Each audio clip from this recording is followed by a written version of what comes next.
Welcome to Defeating Type 2 Diabetes Worldwide, the podcast where hope meets action and transformation becomes reality. Type 2 diabetes is the world's most common non-communicable disease, touching millions across the globe. Here's what matters most. It can be defeated. Each week, I share practical steps, proven science, and inspiring stories showing how lifestyle changes manage, reverse, and even defeat type 2 diabetes. Whether you call it managed, reversed, cured, or defeated, the result is the same: freedom. If you're ready to ask honest questions, discover real answers, and learn how small changes create powerful results, you're in the right place. I'm Mystrom, your host for this episode of Defeating Type 2 Diabetes Worldwide. The most commonly used estimate of the number of type 2 diabetics in the United States is 30 million, compared to about 3 million type 1 diabetics. Many argue that the rate of increase of type 2 diabetes puts it in the category of an epidemic, although unlike other more infamous epidemics such as the bubonic plague, influenza, cholera, and smallpox, it doesn't pose the likelihood of immediate death. It does, however, pose the likelihood of a significantly shortened and unhealthy lifespan. Not only will unchecked type 2 diabetes significantly shorten lifespan, but the precursors to diabetes, prediabetes, and borderline diabetes may have already started the life-shortening process. High blood pressure and heart disease may already be evident. How important is weight in this epidemic? First, not all type 2 diabetics are overweight, and not all overweight people have type 2 diabetes. Type 2 diabetes may, in some cases, be hereditary and may, in some cases, be culturally influenced, but without question, the most common characteristic associated with type 2 diabetes is being overweight. Consequently, losing weight is the very best action you can take to lower your blood sugar. Almost all type 2 diabetics would like to lose weight, but that is much easier said than done. How can we change that? Why has weight loss been so hard for type 2 diabetics? The answer is simple. America has been going about it the wrong way. America's weight loss strategy is backwards. As a type 2 diabetic, pre-diabetic, or borderline diabetic, you've probably read books or pamphlets in which the author suggests losing weight in order to lower your blood sugar. That's fair, and that's a good recommendation.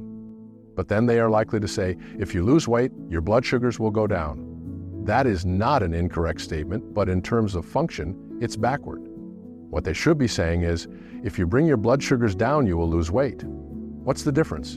And why is that difference so important? First, it's very, very difficult to lose weight unless you focus on bringing your blood glucose down first.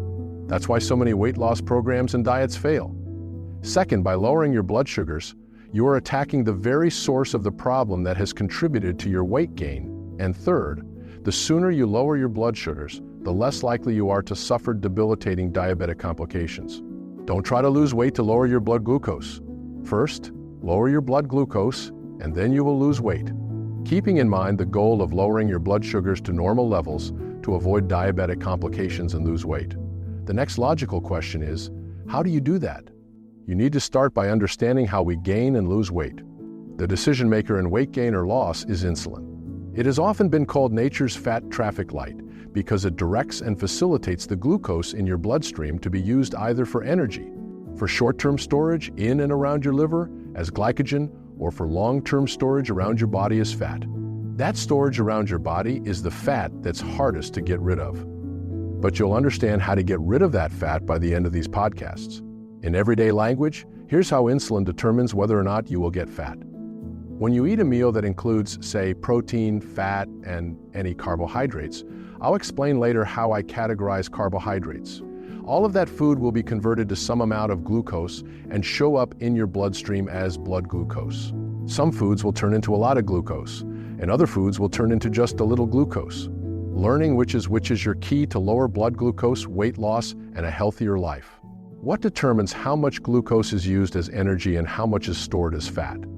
That determination is largely a function of how much glucose is entering your bloodstream and how fast it's entering. If more glucose is going into your bloodstream than is needed to provide energy for your daily activities, the remainder will be stored. As you now know, your body's first choice for storage, after its energy need is filled, is in the liver as glycogen. That glycogen will become a readily available source of energy in case you don't eat again for a few hours. The next choice for storage, after the liver storage is fulfilled, is storage around your body as body fat. That's how energy is stored. Now, how is it used?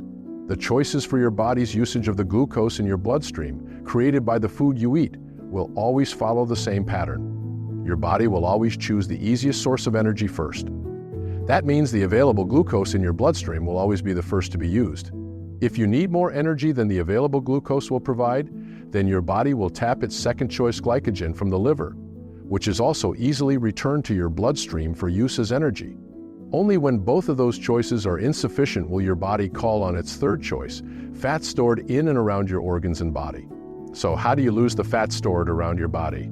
You now know the fat stored in and around your organs and body will be used for energy only when the other two sources, glucose in your bloodstream and glycogen in your liver, are depleted. So, to lose body fat, you need to put less glucose in your bloodstream so your body will automatically begin using the fat in your liver and then the fat around your body. Your body will use that fat automatically if you put less glucose in your bloodstream. Key points. 1. Losing weight doesn't mean eating less food and always being hungry. It means eating less of the food that puts lots of glucose in your bloodstream and more of the food that doesn't put a lot of glucose in your bloodstream. 2. Remember, I said to lose weight, you must first lower your blood sugar. How will you know which foods will put the least amount of glucose in your bloodstream? The answer to that question is in these podcasts, but first, I wanted you to understand why the amount of glucose you put in your bloodstream is so important. I'm Mystrom, and you've been listening to Defeating Type 2 Diabetes Worldwide. You may know someone living with type 2 diabetes. If today's message offered clarity or hope, consider sharing this episode with a friend or family member. A simple gesture, like passing along a podcast, often marks the moment someone begins turning their health around.